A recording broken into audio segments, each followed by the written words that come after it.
Well, today I'm going to do a piece of abstract art. Now, I've been thinking about doing this for a while. It's been running around in my head for quite some time. So I roughly know what I want to do. I'm going to start off with a rough square in the middle there.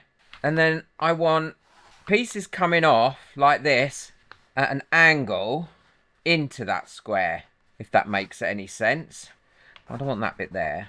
So I've got a bit there. So I'm going to have another bit come off there like that. Another bit there like that. And these are going to be different colours. This centre bit is also going to be a different kind of colour as well.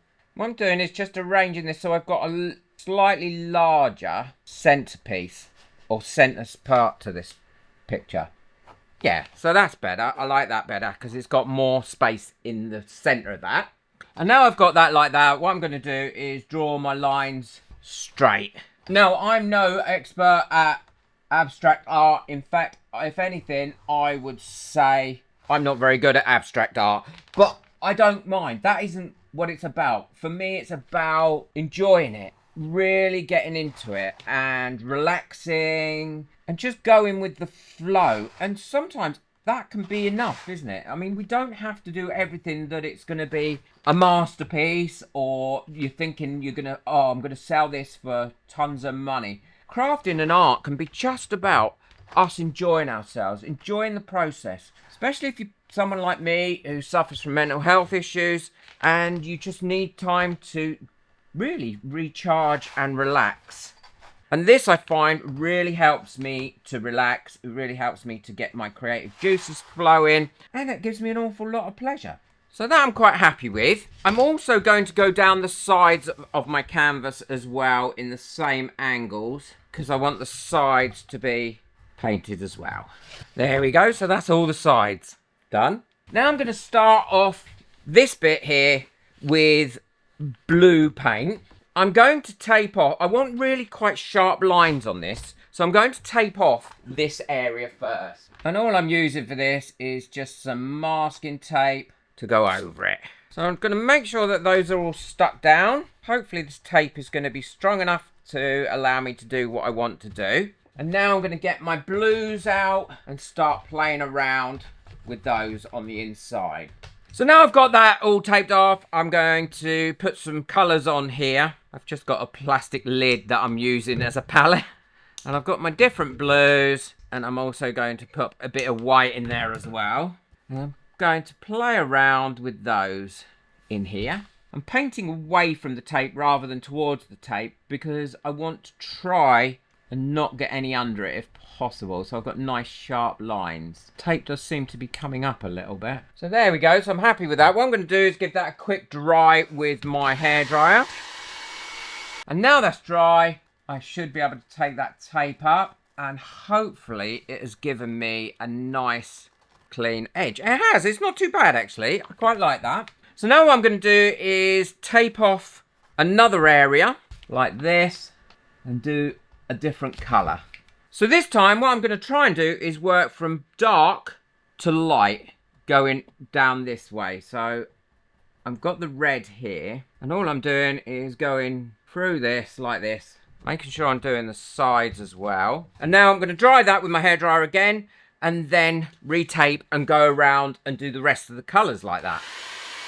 So now I've got my next bit taped off, what I'm going to be doing is a green here. Now, unfortunately, because I can only really identify blue and yellow and red, as long as there's no browns or purples or oranges right next to it, I'm really quite stuck for my colours because I can only really see 3 colours. So all I'm doing now is going off the names of the paints on the pot. So we're going to see some more colours definitely coming into this, hopefully. Well, hopefully. But again, that doesn't stop me. I like doing it and I'm going to continue doing it. I just wish I could see the colours. A lot of people have suggested, why don't you try those colourblind glasses? And I have tried them, believe me, and they did nothing for me. And then I did a lot of research on them and apparently they're all a big con anyway. So I don't know if anyone has used them. So I'm going to be trying to do the same sort of technique, going from dark to a lighter colour. When paints say things like raw sienna on it, I have to guess really what colour that is if there's no one else in the house, because if not, it could be any colour. I wish they'd say raw sienna and then a little thing on there to say which is a kind of green or a kind of blue or a kind of brown. Again, not forgetting the sides. Big thank you to everyone that got me a coffee last month. I really appreciate it. Your coffees go such a long way to help me keep this channel going. If you would like to buy me a coffee just to say thank you for any of my videos and help support the channels and allow me to buy more things to test and show in videos, then the link for that is in the description below. So now what I'm going to do is carry on around this whole thing doing colours, and then what I'll do is I'll show you what I'm going to do next, hopefully to allow it to really stand out. So I've finished painting my colours on there now, and what I'm going to do is mask this off so that I've got a black line going all the way around this centrepiece. I don't want it too thick, but I want it thick enough to be able to be seen, obviously. Well, that's all taped off now, and all I've got to do is go along these lines gently, put them in. And then once I've done this, I'm also going to do some lines on this, but coming out rather than straight lines. So that's done now, and that's all dry. I can take off my tape carefully, just in case there is any bits on it that aren't quite dry. There we go. So now I've got that black line going around there. I can then start to put in, yep, that's all lovely and dry. I can start to put in my lines going down here. And as I said, I want that to be a little bit at an angle. So I'm going to come off of the black bit there, and I'm going to go all the way around the edge as well again. And while that one's drying, I can turn it round and do a few more, and then I'll show you what it looks like when they're done. So I've retaped them off now. I've got my black lines, and now I want to put a dark grey behind those, but I'm not going to tape off the black lines because I want the dark grey to go over that a little bit. I am still trying to do them quite straight, but obviously not as straight as they would be if I taped them off. And the reason is I want to try and get a little bit of movement in them rather than being really stark and straight. So I'm going to go ahead, I'll finish off these,